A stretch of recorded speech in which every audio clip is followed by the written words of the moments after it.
Que semana, hein, senhoras e senhores? Que semana. Mas se o Toffoli pode chamar pessoas para refletir sobre a Terra plana? E calma que se você não sabe do que eu tô falando, mais pra frente você vai entender. Eu também quero chamar aqui uma reflexão importante. Em tempos em que um padre é indiciado por tentativa de golpe por rezar, e quem tá falando isso é o Inquérito e o Metrópolis, olha só, deixa eu dar aspas pro trecho da matéria. Na ocasião, o padre foi recebido por Bolsonaro e, diante do espelho d'água da Alvorada, fez uma oração que, na avaliação da Polícia Federal, teria incitado a realização de um golpe de Estado com participação das Forças Armadas. Fecha aspas. Então já sabem, cuidado com o que vocês andam rezando, com o que vocês andam orando. Mas agora falando sério, pesado demais isso aí, né? Mas tá, analisando esse fato, já que o padre foi indiciado por rezar por um golpe, segundo a Polícia Federal, o que vocês acham que aconteceriam comigo? E eu vou pedir para vocês prestarem muita atenção nas minhas palavras agora. Se eu fosse até o Twitter e escrevesse um artigo de título: e se dessem um golpe no Lula? Aí, no meio do artigo, eu tivesse a coragem de dizer que deveríamos imaginar um cenário onde generais chamassem Lula para uma conversa particular e o persuadissem de que seria do interesse de todos que ele renunciasse, dando posse ao vice-presidente, como manda a Constituição. E se eu dissesse que poderíamos passar anos discutindo se isso iria configurar um golpe ou se estaria tudo dentro do jogo de pressões e contrapesos, que é uma parte inafastável da política? E aí, em meu artigo, eu diria que tudo bem, porque o ideal seria os militares não se metendo em política. Mas se fosse para dar um golpe no Lula, você ia aplaudir ou você ia vaiar? E eu até poderia encerrar dizendo que, se eu realmente tivesse escolha, eu gostaria que o Lula fosse neutralizado, e sim, eu usaria essa palavra, neutralizado, pelo caminho constitucional, que seria um impeachment ou uma destituição após uma condenação legal. Mas como eu não tenho essa escolha, porque não tem vírus, não tem general, não tem deputados me ouvindo, e mesmo que tivessem deputados me ouvindo, as rotas ortodoxas demandam meses, período em que as políticas viríferas do presidente Lula nos fariam acumular mais algumas milhares de mortes evitáveis. E então eu encerraria dizendo que eu não sei você, mas eu, em nenhuma hipótese, derramaria uma lágrima pelo Lula. Enfim. Então, se eu escrevesse um artigo desse, você acha que eu seria presa por incitar um golpe de Estado? Eu tenho certeza que eu seria sim. Até por isso, eu nunca faria tal texto. Mas o Hélio Schwartzman, jornalista da Folha, o fez em abril de 2021. Só troca aí Lula por Bolsonaro, porque o resto foram suas exatas palavras. Hélio não foi preso, não foi interrogado, Hélio sequer foi questionado pela imprensa do país. Até porque esse mesmo jornalista já havia feito uma matéria dizendo o porquê eu torço para que Bolsonaro morra.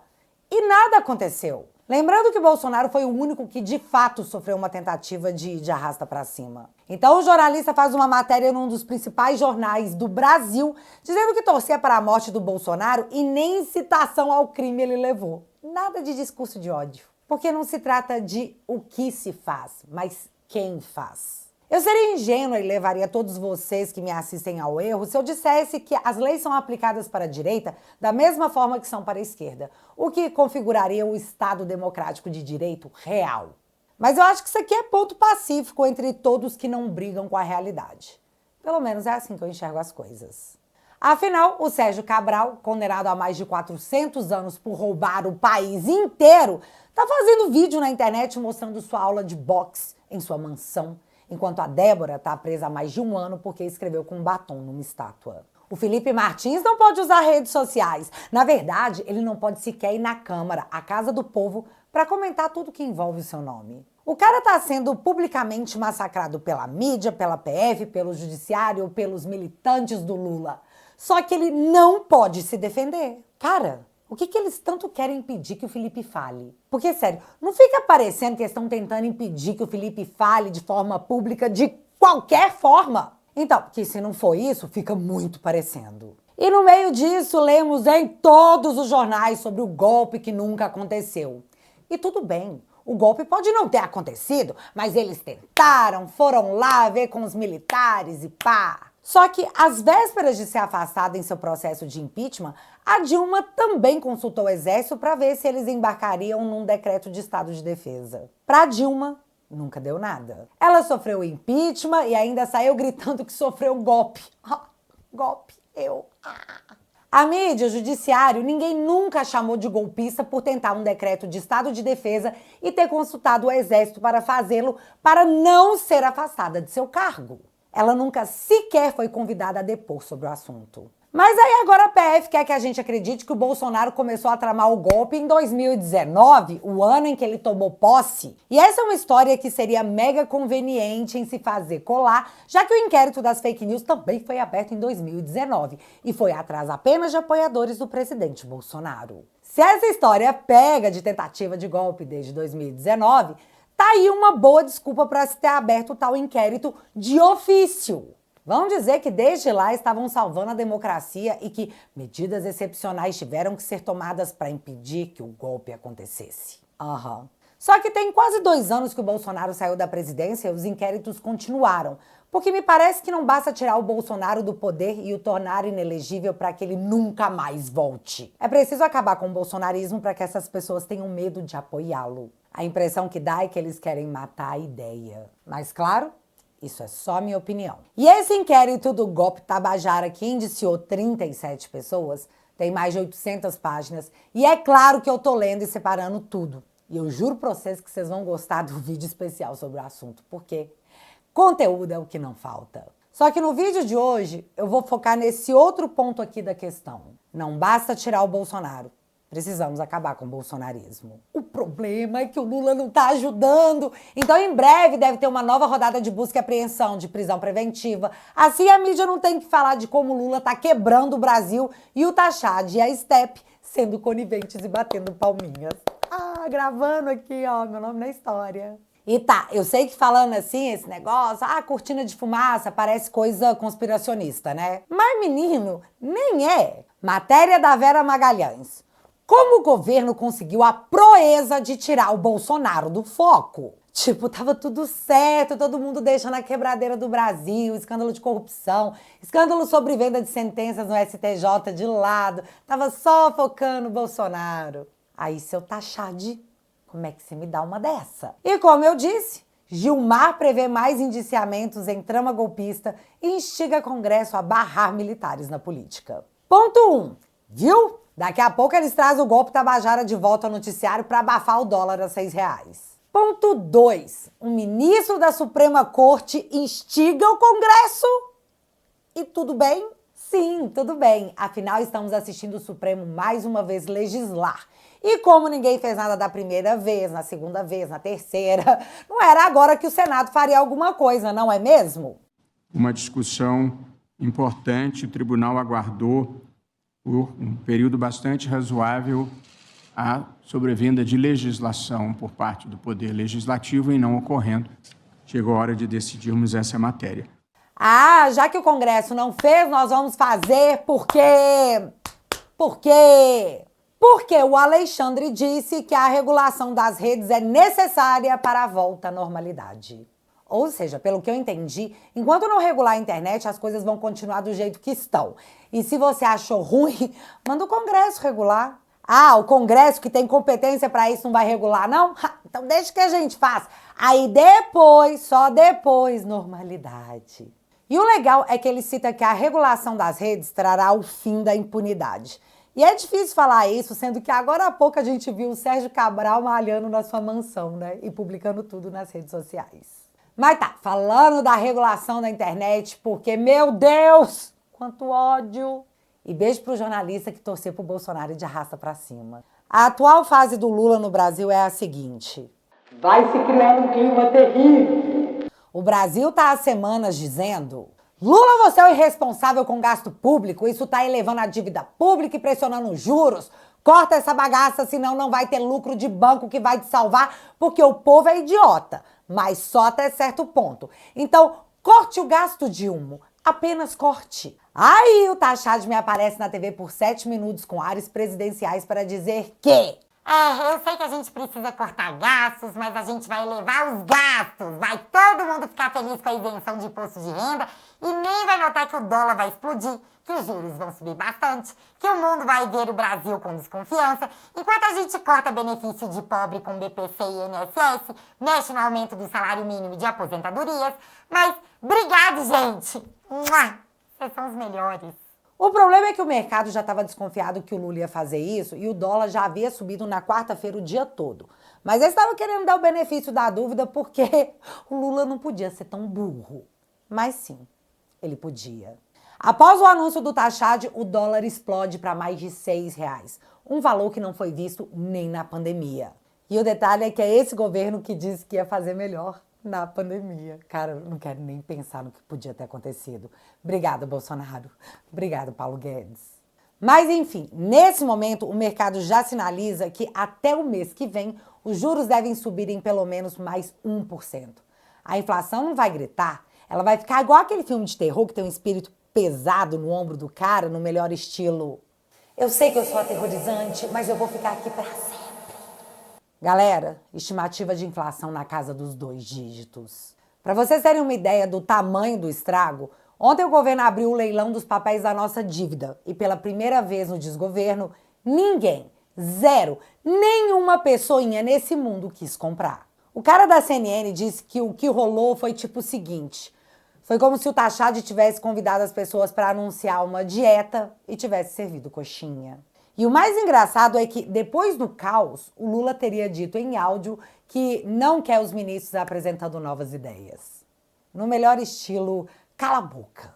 E, gente, eu tô me apegando aqui nas últimas 48 horas de desgoverno, porque o caos vem desde o ano passado, com as gafes, os deslizes, seus ministros denunciados em esquemas de corrupção, das estatais dando prejuízos bilionários. Mas falar disso fortalece Bolsonaro, então melhor não repercutir.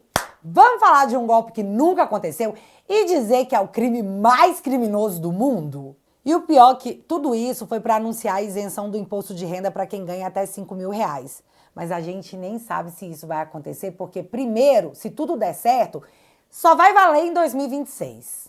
Juro, só 2026. E segundo, tem o Congresso no meio, né, galera? E esse negócio de isenção de imposto de renda para quem ganha até R$5.000 vai significar que apenas 5% da população vai pagar imposto de renda.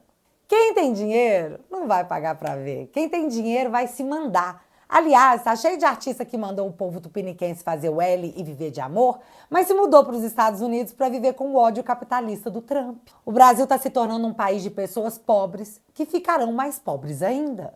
E isso, meus amigos, isso é socialismo, pelo fim da desigualdade. Todo mundo pobre igual. Acredite você ou não, há menos de 2 décadas atrás, a Venezuela era um país muito rico. E agora nós entendemos o porquê o Lula tenta tirar a impressão de ser um governo Dilma III. Porque, na verdade, ele é o governo Dilma II, o retorno para a vingança. É a única explicação. O cara realmente quer se vingar do Brasil. A consequência disso é uma baixa popularidade, baixa aprovação, um povo desfazendo o L e pedindo de volta Bolsonaro, que, segundo a última pesquisa, se a eleição fosse hoje, bateria o Lula. E eu tive que comentar tudo isso para chegar nesse comentário do diretor da Quest, que é o Instituto de Pesquisa Lulista, mas que também aparece na Rede Lula praticamente toda semana. Presta atenção no que ele diz. Eu vou além. Acho que a base do governo continua sendo analógica, do ponto de vista da disputa política, enquanto a base da oposição continua sendo digital. E essa disputa digital analógica, ela tem consequências, dado que as pessoas são influenciadas pela opinião de outras, de suas bolhas, né, das suas referências, das suas influências no campo digital. Acho que essa é uma conclusão. A outra, Valdo, é que há duas dinâmicas de disputa, para usar a palavra proibida, a narrativa, né, que é uma dinâmica de guerra contínua, de quem está na luta o tempo inteiro, sem parar, né, de quem tem essa dinâmica de manter um assunto vivo e engajando para gerar resultados de opinião pública, ou pelo menos para tentar fazê-lo, e o outro lado que faz o inverso, que se mobiliza em alguns momentos, mas rapidamente sai dessa guerrilha, né? São dinâmicas bastante diferentes. E agora a gente volta lá atrás, onde eu disse que eles queriam não só acabar com o Bolsonaro, eles queriam acabar com o bolsonarismo, que é forte no digital, nas redes.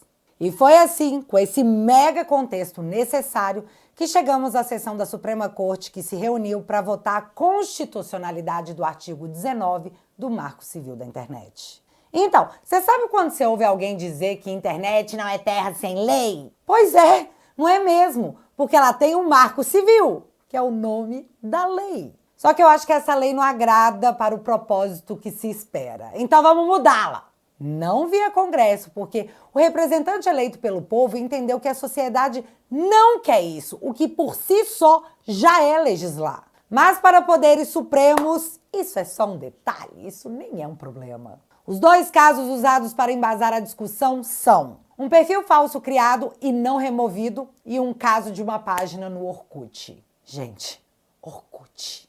Onde provavelmente alunos criaram para zoar a professora. Porque a empresa provedora da plataforma social Orkut, em que pese devidamente notificada pela hora recorrida, negou-se a retirar do ar o perfil utilizado por inúmeras pessoas para ofender seriamente a honra da professora Leandra, que sofreu um bullying todo momento em que ingressava na sala de aula, que, basicamente, dentre outras coisas, até para poupar um pouco de constrangimento, ela seria a professora mais chata que existia, usava sempre a mesma calça, teria o cabelo de óleo de cozinha, seria baranga e insuportável, necessitaria comprar um sutiã com enchimento, porque parecia não ter peitos.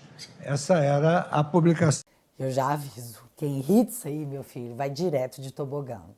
Então é isso, uma página para zoar uma professora no Orkut, onde o Fux alega que a plataforma foi notificada e mesmo assim não apagou o conteúdo. Mas como toda história tem dois lados, vamos à versão da empresa do que realmente aconteceu, na cara dos ministros. Para pegar o próprio paradigma desse recurso, que é objeto de julgamento nesse momento, falou-se da comunidade no Orkut, eu odeio a então professora. Essas comunidades do Orkut, eu odeio alguma coisa, eram populares, as pessoas faziam de tudo, eu odeio coentro, eu odeio fulano, eu amo fulano, enfim. E, evidentemente, isso não torna mais louvável ou menos lamentável que alguém se dedique a criar uma comunidade para fazer esse tipo de sátira desagradável em relação a alguém.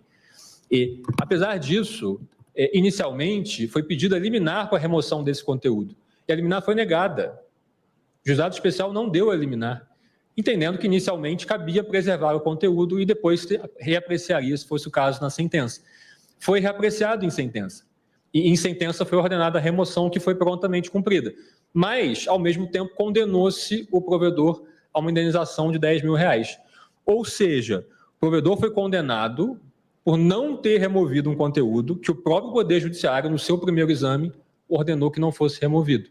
Se até a justiça se confunde sobre a complexidade desses casos, imagina a própria plataforma. E isso deixa escancarado que um assunto complexo não pode ter como juiz uma rede social, e sim uma justiça ao qual nós pagamos muito caro para que exista.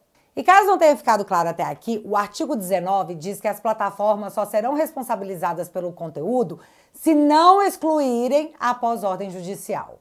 Mas mesmo assim, as plataformas fazem a curadoria dos conteúdos, já que, nesse mesmo julgamento, o YouTube e o TikTok anunciaram que deletaram por iniciativa própria milhões de vídeos por acreditarem que estavam em desconformidade com as políticas das redes, enquanto uma minoria, caso de centenas, chega a ter recurso judicial. Então sim, as plataformas deletam conteúdos e deletam muito, mas não parece ser suficiente, já que... O dia 8 de janeiro, presidente, demonstrou a total falência do sistema de autorregulação de todas as redes, de todas as big techs. Eu ouvi com atenção, com muito respeito, aqui todas as sustentações orais. Agora, faticamente, aqui não é teoria, não é doutrina, é faticamente impossível defender após o dia 8 de janeiro, que o sistema de autorregulação funciona. Falência total e absoluta, instrumentalização e, lamentavelmente, parte de conivência. Vocês entenderam então qual é o ponto de tudo isso, né? As redes sociais até tentaram argumentar que apagar conteúdos ou perfis sem a certeza de que aquilo deveria ser feito não eram práticas aceitas pela nossa Constituição. O que as plataformas deveriam fazer nesses casos ao receberem notificações extrajudiciais? Deveriam já ter fiscalizado previamente tais conteúdos? Deveriam tentar colher evidências, abrir uma investigação particular sobre os fatos trazidos nessas notificações extrajudiciais? Deveriam simplesmente atender à notificação extrajudicial, remover o conteúdo para não se sujeitarem a um pedido de indenização? Ou então não remover e aguardar esse pedido de indenização.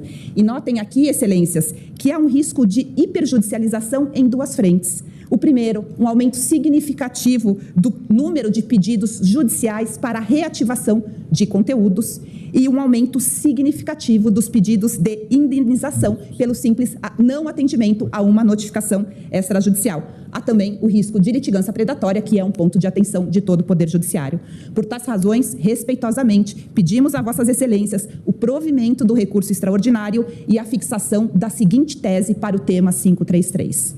É incompatível com a Constituição Federal impor aos provedores de aplicação de internet o dever de fiscalização prévia de conteúdos gerados por terceiros. É também incompatível com a Constituição Federal a imputação de responsabilidade civil de forma ampla e irrestrita pelo não atendimento de notificações extrajudiciais para a remoção de conteúdo. Isso sobre remoção de conteúdos, porque sobre a remoção de perfis, nós também tivemos manifestações, no mínimo, interessantes. Uma complementação em relação a isso, infelizmente, com todo o respeito ao que foi dito pelo doutor advogado, as plataformas dificultam e quase ignoram quando você quer retirar um perfil falso seu. Eu não tenho Instagram, eu não tenho Facebook, eu tenho uns 20 perfis e tenho que ficar correndo atrás. E é tão óbvio para a plataforma que o perfil não é meu, porque o perfil é meu só me criticando. Seria algo surrealista.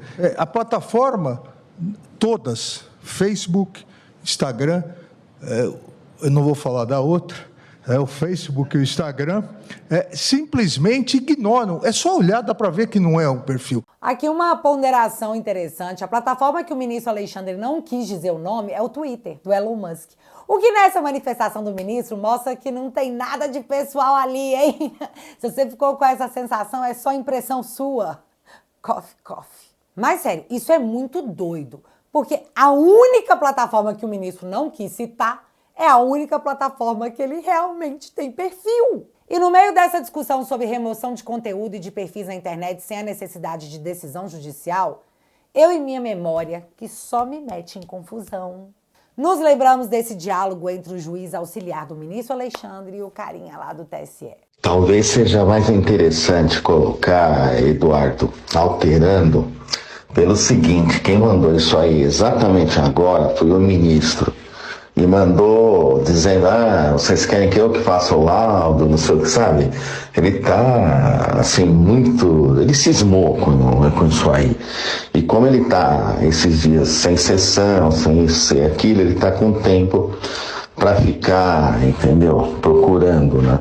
Ele cismou, entendeu? Quando ele cisma, olha, é uma tragédia. E é isso. Eu nem posso continuar daqui porque isso dá cadeia. Na melhor das hipóteses, da remoção de perfil e de conteúdo, por mais que seja um fato. Para finalizar, eu deixo essa pepita de argumento do ministro Toffoli, deixando claro que o que dá like na internet é fake news. A verdade não engaja. Olha só que exemplo bom. Que o que impulsiona as redes sociais são as matérias exatamente de violência, de ódio e de falsidades. Por quê? Se a conversa ali, como na rede, ela é silenciosa, ninguém presta atenção, ninguém vai dar like, a terra é redonda, ninguém vai dar like, isso não vai ter impulsionamento. O que dá like? O mundo é plano. E esse é o nosso ministro da Suprema Corte. O julgamento foi interrompido após o Toffoli falar e não terminar o seu voto. Mas volta na quarta-feira, onde já sabemos, o Supremo vai exercer a função do Congresso e legislar sobre o tema, porque, como o Barroso disse, eles já esperaram demais. A solução para isso já está aguardando o Alcolumbre pautar lá na CCJ. E se o que o STF quer é que o Congresso legisle sobre o tema, então que o façam. Através de uma emenda, o senador Marcos Rogério acrescentou em um projeto do senador Rogério Marinho o artigo 19 do Marco Civil, onde ele será transformado em PEC, uma emenda à Constituição. Aí pronto, o Congresso legislando sobre o tema. E a única coisa que está faltando é o Alcolumbre pautar essa discussão. E aí, pedir para pressionar os senadores é direito meu ou é atentar contra a vontade da Suprema Corte? Isso é crime, né? Atentar contra a vontade da Suprema Corte? Crime pra caramba. E pra quem fala que a gente só reclama e não traz solução, a solução tá aí. Bora trabalhar, Senado Federal. E para encerrar esse vídeo, Arthur Lira, presidente da Câmara dos Deputados, se manifestou sobre o absurdo indiciamento do Marcel Van Hatten e do Cabo Gilberto por falarem mal do delegado da Polícia Federal que conduz os inquéritos do Bolsonaro. Lira aconselhou aos parlamentares não irem depor, além de comunicar que o abuso de poder por parte da instituição, a gloriosa Polícia Federal, será investigada. E é o que eu digo, né?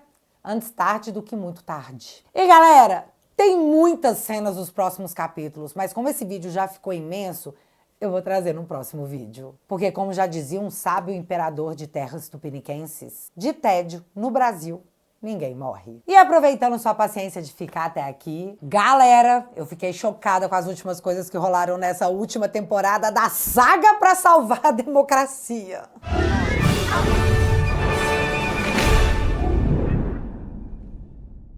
Oi. Mas como o limão azedo sempre vira uma boa limonada, eu resolvi falar sobre todas essas tretas no vídeo novo que eu gravei pra família. Eu falei tudo que eu queria sem nenhum medo de desagradar a nossa linda democracia. Só que nem tudo são flores e uma coisa triste aconteceu. Cara, eu me dei conta que você tá aqui fora, sem acesso a todos os conteúdos exclusivos dessa família. Você tá perdendo conteúdos divertidos como o Te Barbarizei, uma série super engraçada que eu faço pra te atualizar. Meus documentários exclusivos. O Gabinete do Pop com episódios inéditos do Heróis e Mais. E os vídeos de geopolítica super divertidos do Saindo da Bolha. Todos esses conteúdos estão esperando por você na família Te Atualizei. Você quer continuar aqui fora, confuso com as invencionices dos jornalistas, ou você quer embarcar comigo nessa jornada irritante, mas que não vai nos impedir de rir no final? Toque no link que está fixado no primeiro comentário e entre pra família Te Atualizei. Juntos, você sabe, somos mais fortes. Beijo! Para você que quer financiar o meu trabalho, a minha defesa e agora também o meu ataque, porque pela primeira vez os meus advogados foram acionados para processar e não para responder processo, e parece que o jogo virou, não é mesmo? E em troca, receber conteúdos exclusivos, assina o teatualizei.app e entra pra família. Assinando até sábado, você ganha 4 meses na assinatura anual. E pra galera que é assinar o pra sempre, tipo pagar só uma vez e nunca mais, leva esse boné mega opressor pra que você possa ser aquele que quer causar tumulto na rodinha da família com a prima petista, sem precisar abrir a boca. Link tá fixado aqui no primeiro comentário. E desde já, muito obrigada. Mas agora eu quero saber de vocês. Quais as chances do Senado legislar sobre o tema antes da Suprema Corte legislar? Uma pergunta comum em toda democracia relativa pujante. Me conta aqui nos comentários que eu quero saber. Se você ainda não está inscrito aqui no meu canal, meu amigo, se inscreve e deixa seu like. Porque você já sabe. Acontecendo alguma coisa de relevante ou irrelevante, a gente volta. Beijos, galera. Fui!